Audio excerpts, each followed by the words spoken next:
Los hombres y los pueblos deben aprender de sus errores. Eso dijo hace poco el expresidente Luis Ignacio Lula da Silva,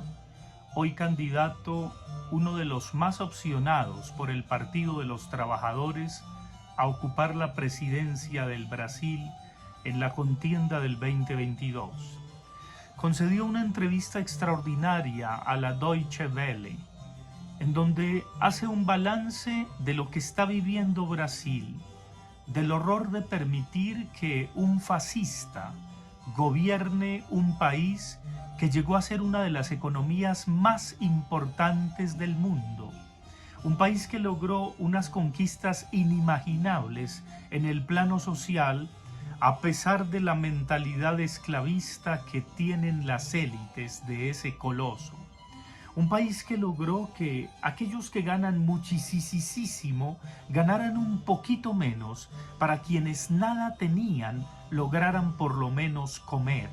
combatir el hambre, combatir la pobreza, posibilitar que la gente de clase media ascendiera, llegara a la universidad. Como nunca antes se abrieron universidades en el gobierno de Luis Ignacio Lula da Silva. Como nunca antes las políticas sociales le dieron la vuelta al mundo. Como nunca antes hubo una gran preocupación por el medio ambiente. Y el abuelo Lula da Silva echa de menos todo eso que se perdió indudablemente por la corrupción. Pero lo que más le duele no es tanto que a las élites les preocupe la corrupción,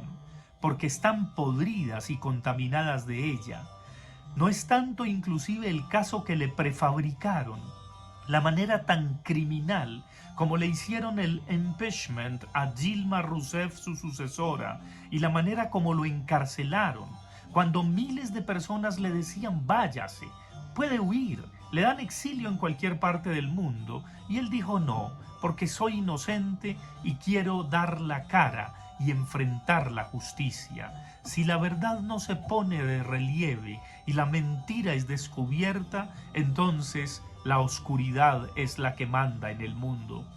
Y Lula da Silva fue a la cárcel y estuvo varios meses y muchos días preso, en una de las cárceles más peligrosas de ese país, y desde allí se preparó, y ahora que es libre y que es inocente, dice: no tengo ningún resentimiento, ningún espíritu de venganza. Lo único que quiero es contribuir a restaurar la democracia que se ha perdido en mi país.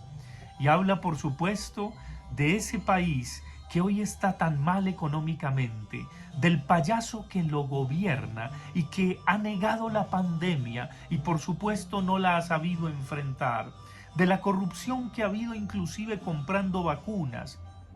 de la manera como han engañado a la gente y cómo a través de moralina tibia y de el famoso sofisma de no elijamos a alguien que polarice,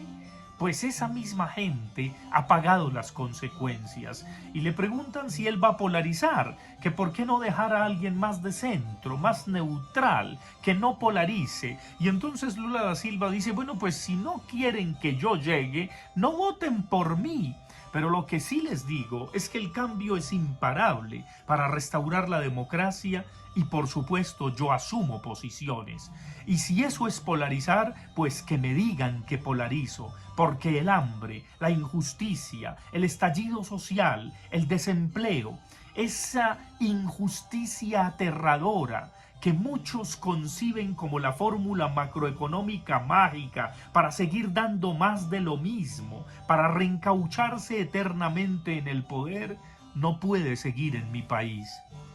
Y también habla del cambio climático, y habla del Amazonas como pulmón del mundo, y habla de la necesidad de una gran conferencia para que desde el sur podamos decirle al norte no nuestros deseos ni nuestras necesidades, sino nuestras realidades como pulmón del mundo, como los miembros de países que respiran otro aire que no contamina tanto. Habla de energías limpias, habla de diversidad. Bueno,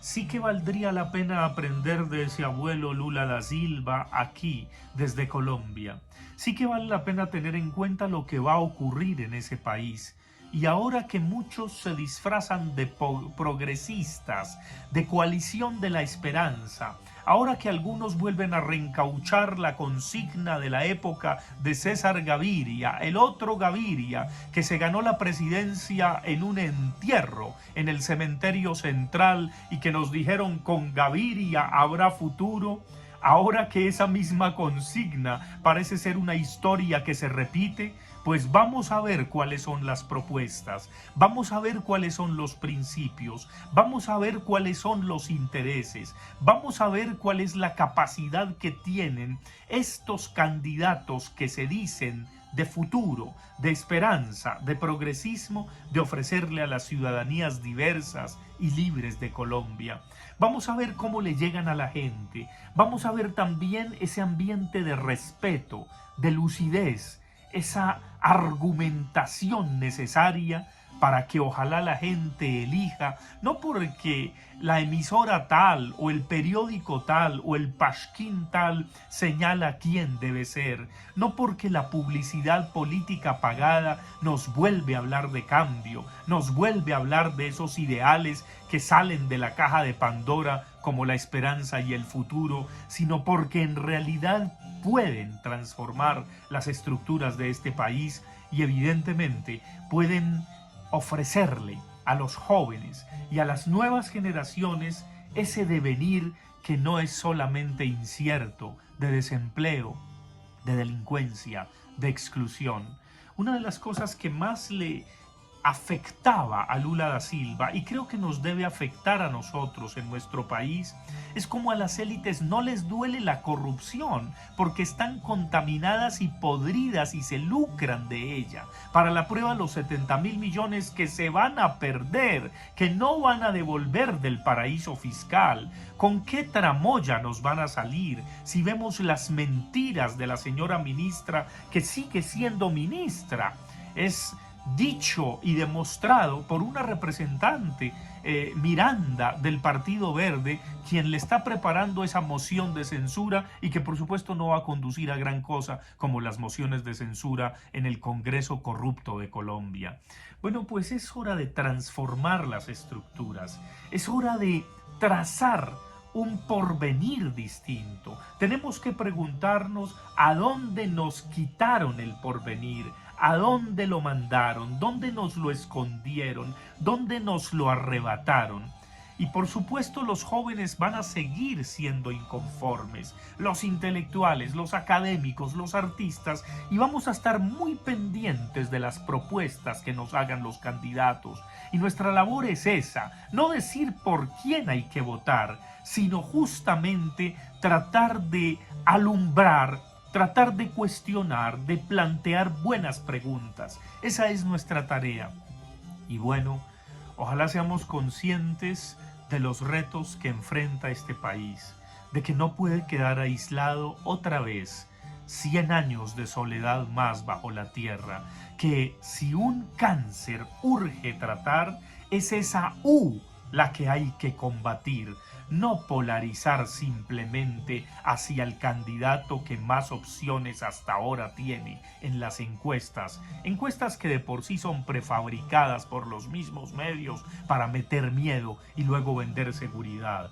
No, vamos a oírlos y los quiero ver en debates de verdad, con argumentos, con cifras, con estadísticas, pero también con relatos, con narrativas, con la gente de carne y hueso que está en las regiones, no a través de Twitter, ni de Facebook, ni de las redes sociales. No, es untarse de gente y no ir a ver ballenas y entonces simplemente a través de estos medios decir que se les llega a las niñas y niños bien de Colombia. No,